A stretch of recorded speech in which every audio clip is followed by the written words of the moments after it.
Hello everyone, আশা করছি তোমরা ভালো আছো। আমিও খুবই ভালো আছি। এখন তো বাজারে বেগুন অনেকই পাওয়া যাচ্ছে, তাই বেগুন দিয়ে একঘেয়ে তরকারি খেতে সবসময় ইচ্ছা করে না। একটু অন্যভাবে হলে ভালোই লাগে। এর জন্য আমি খুব সহজ পদ্ধতিতে বেগুনের একটা রেসিপি তৈরি করে দেখাচ্ছি। বেগুনগুলোকে আমি আগে থেকে ভালো করে ধুয়ে নিয়েছিলাম। এরপর বেগুনগুলোকে আর্ধেক করে কেটে নিয়ে লম্বা করে বেগুনগুলো চিড়ে নেব।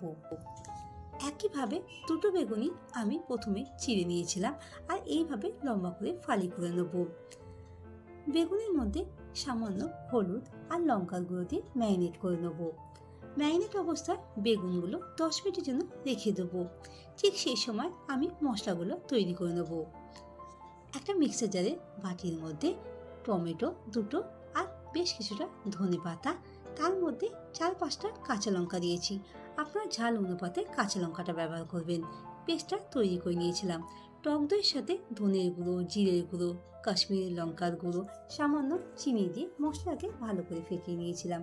কড়াইতে রিফাইন অয়েলের মধ্যে ম্যারিনেট করা বেগুনগুলো ঢাকা দিয়ে ভেজে নেব। এক সাইডে এখন ভাজা হয়ে যাবে, তখন বেগুনগুলো আবার উল্টো দিকটা উল্টে দেবো।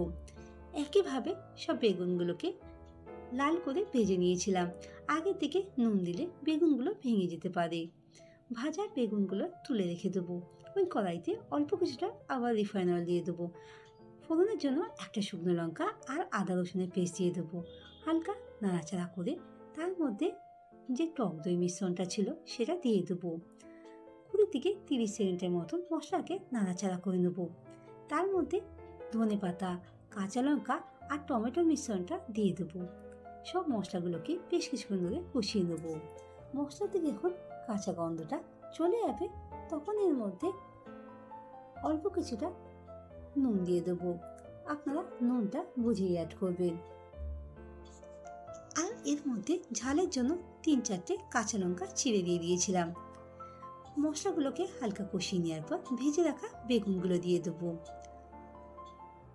বেগুনের সাথে মশলাগুলোকে 1 মিনিটের জন্য নাড়াচাড়া করে নেব।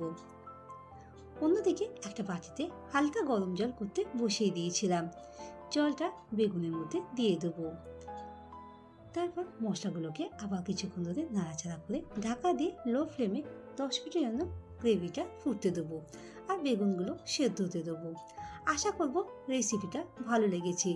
ভালো লাগলে এই রেসিপিটা বাড়িতে একবার তৈরি করে দেখবেন, আর খেতে কেমন হয়েছে কমেন্ট বক্সে জানাতে ভুলবেন না। আর আমার চ্যানেলে নতুন বন্ধু হয়ে থাকলে চ্যানেলটিকে সাবস্ক্রাইব করার অনুরোধ রইল।